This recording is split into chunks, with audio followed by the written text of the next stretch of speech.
talked about consent and what it means to have consent, and I think about, 200 trainers coming together and working together and being in hotel rooms and hanging out. I've invited Angelica to my room and you went to, but what does it mean? But in a sexual type of way, what we did at UConn was that we created a very clear consent policy that I think needs to happen, especially when you have this many people coming together, spending days together, sometimes without other people. And so for me, that's one of the ways to avoid things, is what does it mean to have consent?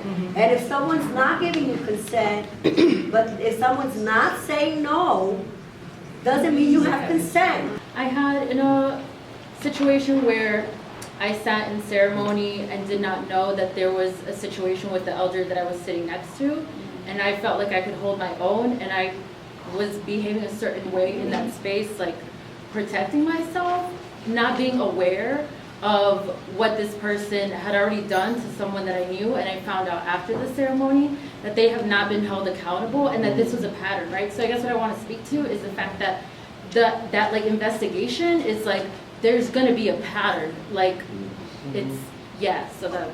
You're absolutely correct. What I typically find, and I try to help people understand, when you have an incident that has more meat on it than this one, this is fairly vague and ambiguous.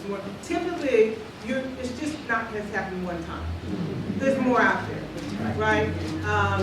Again, one situation may not be at the level of another situation, so you can't rush to judgment. That's why you have a seasoned investigator come in and do the work for you, right, to find out and make a recommendation. Yes. Something else I wanted to say was that I think that this is a part of like what we were saying with that accountability with each other and like our individual connections, which is like we're going to know that it's a pattern because we're all willing to speak up and communicate on that. Even if it's not seen as like a level 10, that we're saying, oh, let me check in, like what's going on? I don't feel good about that. I would say to you though, that you guys are all going to check in and talking to you, and not necessarily, I want to be very careful with talking about it and checking it. It's really important if you think there's an issue, report it, and not start the rumor mill. That can create just as much of a problem as you would find that there was a problem, right? You need to be very, I'm sorry to use the word, accountable to the organization in terms of getting to the right place so it can be handled in the appropriate way. And if it's not handled in the way particularly all what you have shared today, then you have that process where you can say things that are happening that's not in line with what our belief system is with respect to XYZ. Yes, you can do something about it, but we don't expect it to occur necessarily in this particular manner, the zero tolerance. I feel like for the People's Institute, the way in which we do organizing work and our connection to the community is a little bit different than almost any other organization that's going to have a policy like this. And I feel like I know people who have been harassed by folks who work in organizations, and if there's to be trust between the community and that organization, I feel like when you hear, oh, well, we'll have to talk to our lawyer about that, I feel like that doesn't make it so those people want to actually have a conversation. Sure. I feel like there's a clear like, we are protecting our organization, and that's appropriate in a lot of places, but I just feel like it also has the potential to distance yourself from community and distance yourself from that trust, because it feels like you're protecting the organization and not engaging with the people who are down here. Good point, right? So it's not just about the organization, it's about you as a community or family, individuals, right? So, and you're right, if you start saying, I'm going to lawyer up, we get a lawyer involved, people tend to say, I don't want to be involved. Right. I don't want to share, yeah. And that stops you from being able to do the organization that you need to do. Right. Or do the investigation that you need to do, and the organizing. So let's turn to page 20. I have a hand up. Oh, sorry, Joseph, you had your hand up?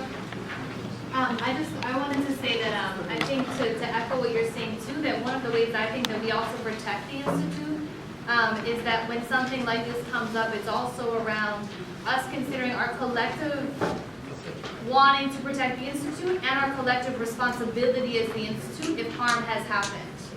Right? Because if people are being sent to places in our name and in our behalf, then we also share a collective responsibility for things that occur. Right. So in a situation like this, it's also being able to center what harm has happened and how do we address it. And I know that it's complicated when it is legal, but to me, I think there's so many things we work to hold ourselves to a higher standard and that to me is also one of the ways we honor our principles, like you're saying, is to also say, okay, we want to protect ourselves and our name, and one of the ways we also do that is to take responsibility. And I want to lift up what you were saying as well, and I think it's connected to what Mary shared before, is that when things happen, right, like some of what we're talking about is like almost that these things happen as an accident, and so often they're very intentional, and people are very aware of power imbalance. They're very aware of these things that are happening, and it's an intentional use of that power to cause harm. And that's different than just we don't know, and if we do a workshop, people will know and they'll stop. It's like we can do a workshop, people know better what to say so they can continue the behavior.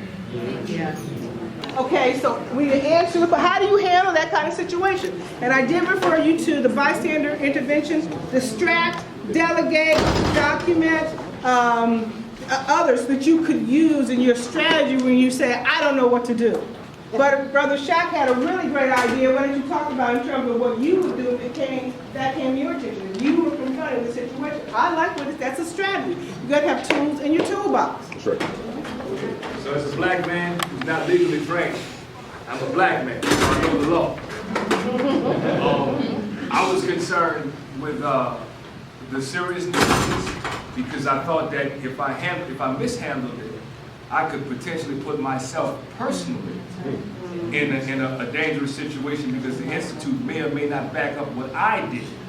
And I could be hanging out there all by myself as someone who acted on his own. And I had no interest in none of it. So what I would have done is, after the break, redirected everybody to look at the contract and talk a little bit about respect, and included, personal space and personal boundaries and touch, maybe, or unwanted touch, and those kinds of things, just to see if that would kind of slow things down until we had enough time to get out of there. Right. And then, that's it. Right, that's good. So it's got something, there's one strategy. That's a good strategy to employ. I like that. Taking them back to the contract, right? When that person comes to you and says something, what do you say? We're going to revisit the contract. You would say, I acknowledge that you brought this to my attention. It's something that needs to be addressed, right? And I will do my best, and then I'll follow with you later on, right? Right now, I'm not going to, let's talk about more strategies. We also looked at some complexities here. Some more complexities? Okay. Depending on where we're training, Right. We have no authority to resolve any of this. So for instance, in the Red Cross and bigger, larger organizations like Children Administration for Children's Services, Department of Health, they have their own policies that we have no jurisdiction in terms of intervening, interceding. The best we can do is report out. Like see something, say something. But that's the strategy. That's the strategy Report right there. out. Don't try to right? resolve something that you have no authority to And resolve. right now, I don't really want you to resolve it. No. Right? But you do have to take some steps that could address it. Could you move this up here with me, sir? And because most of us don't have legal training, any words that we say could be harmful to the situation and draw us into litigation in the future. Not necessarily. No? I mean, no, not necessarily. What was that? What was that? I mean, I said that because some of us don't have the correct legal language, Right. we could misspeak and I would say potentially. thank you for bringing that to my attention. I understand your concern. I will address it. Right. How you address it is there's one strategy. Another strategy is say, sir, would you change seats? Would you sit here by me because I'm going to ask you some questions, right? Or if you don't want to, you got to delegate. Right? Your partner who's working with you at the time. Okay, who has? I'm sorry, I'm talking. No, it's okay. What I was going to say is because we work in a team. Yes. And I would say, you know what? Yeah. Good. Let me Love go back and talk to my other team members because we're working together here. But also, I was hung up on the word confidential. There is a difference between confidentiality and secrecy and privacy. Right. So there are some things that are, and I will say because I work for a domestic violence agency, and we are bound by confidentiality. So I can't tell you about clients. We don't talk about where the shelter is.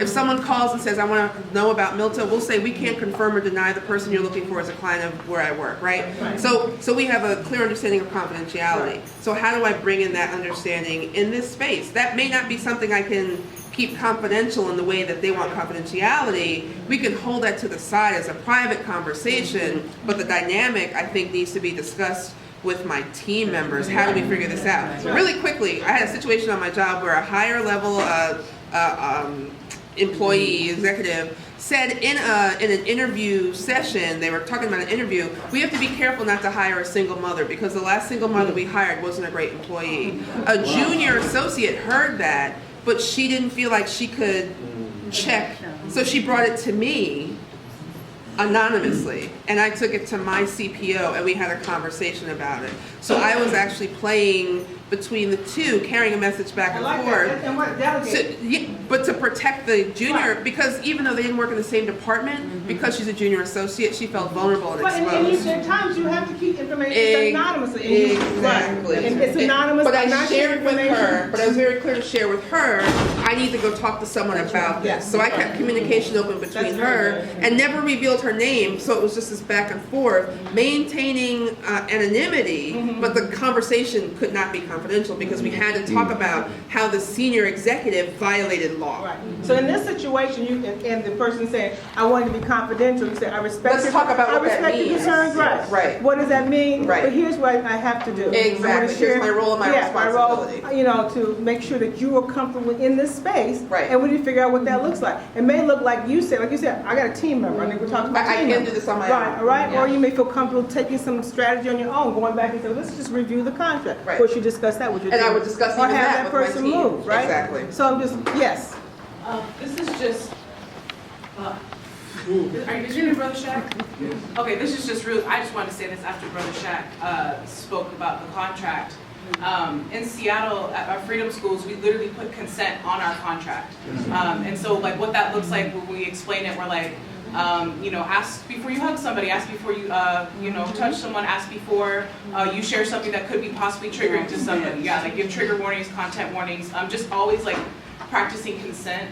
And adding it to our contracts, I think, is really important because you know situations like this can happen, and also it is a really good way for us to internalize what consent can look like, and how to practice it, like tangibly. You know, like yeah, we do it all the time. You know, like asking permission from the elders to speak when young people do that. You know, like you know, can I take your food away? You know, just stuff like that. So yeah, that's all I wanted to say, just to add that. Can you say that Consent. last part again? I didn't hear you. I can't even remember what I was saying, to be honest. Yeah, like tangible ways to practice consent in your day-to-day life, you know, and like we put it as a contract item, so you know, like we know the contract. Just adding consent into that. Okay. Is it consent a legal term? Is consent a legal Yeah, term? New York State confidentiality, those are legal terms. So it can be, but in everyday language, no, I mean, no. Consent was when you're looking for in terms of sexual harassment. It's not sexual harassment if it's welcome and you've given consent. And we talked earlier about consent can look like different ways, but just because someone says no doesn't mean, says yes doesn't necessarily mean that they've given full consent. So the surroundings, the situation around dictates that. Well, we didn't get into that. We would have I have some additional hypotheticals that you read through those. You know get into that. Was consent really given, right? Or did the person really go along with that? Now the person's suing, but they had the relationship with the person. Now they're saying, oh, that person's stalking me or engaging in other behavior that's inappropriate, right? Yes, ma'am. Your hand was been up for a while.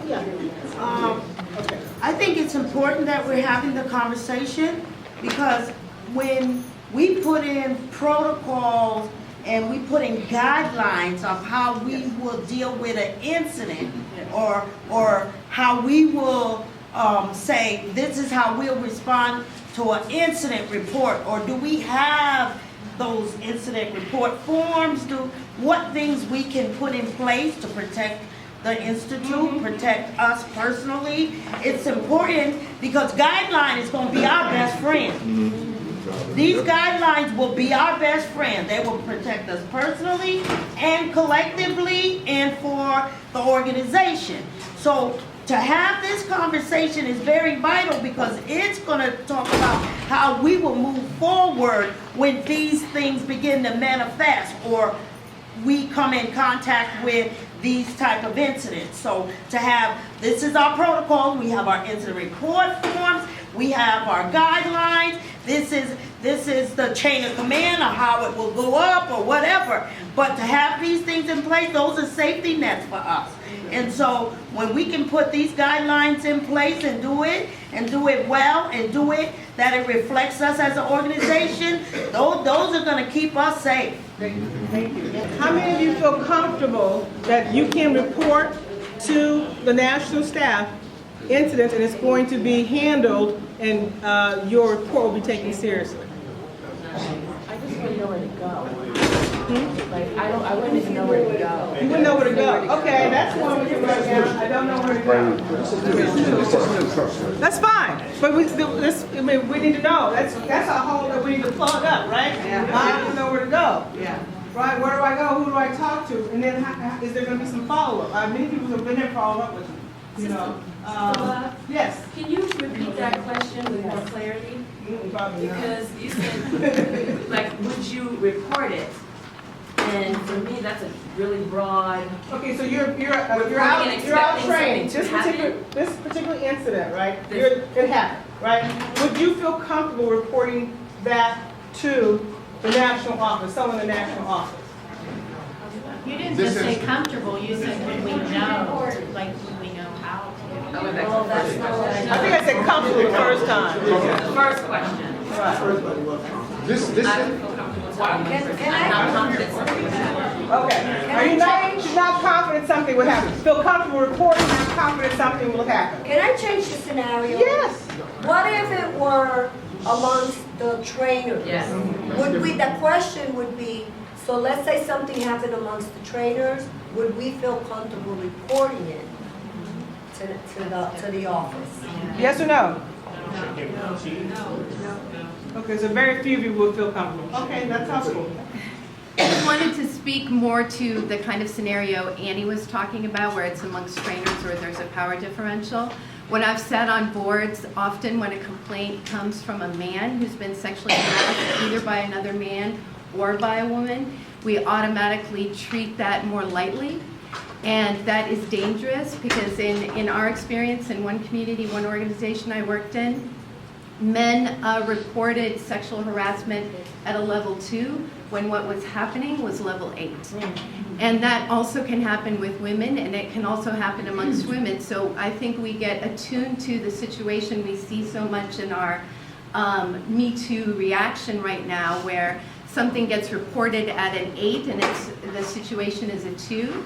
But it can also happen that something gets reported at a 2 and the situation is an 8. Especially because men are very unlikely, very reluctant to report sexual harassment, either by other women or by other men. The other thing I wanted to say is, well, there's legality and policy around organization. I've been part of an organization that was, on the one hand, a nonprofit organization, on the other hand, a spiritual community, and how to balance that. Okay, we're an organization, we have policy. We're a community, we have culture. And in one community, the culture that we created around consent, the policy was one place, but the culture we created around consent was, if it's less than hell yes, then it's no. Okay. All right. So we had, I don't know. Who would like to go? I have a just question if you don't Okay. mind. So my question is sort of thinking about the last scenario, but slightly different, because I'm a part of UROC, and some of us are trainers, some of us are just organizers, and some of us are both, right? Okay.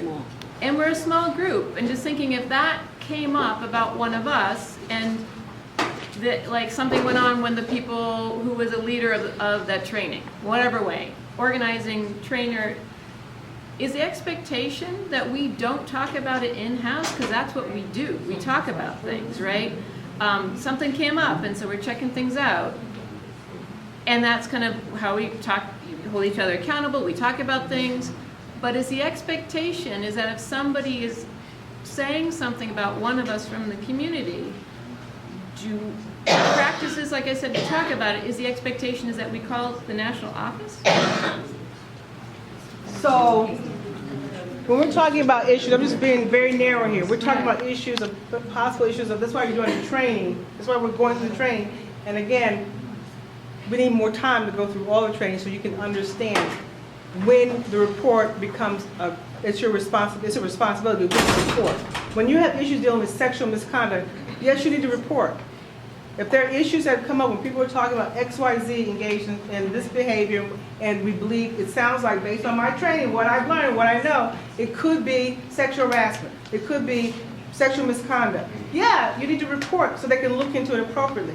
Talking amongst yourself about it is not going to fix the problem. If there is a problem, there may not be a problem. Right, and that's at all. not the place. If you don't know if it's a problem, do you say the expectation is that we're not talking about them ourselves to figure out what were some of the dynamics, what was being said, that the expectation is called a national office?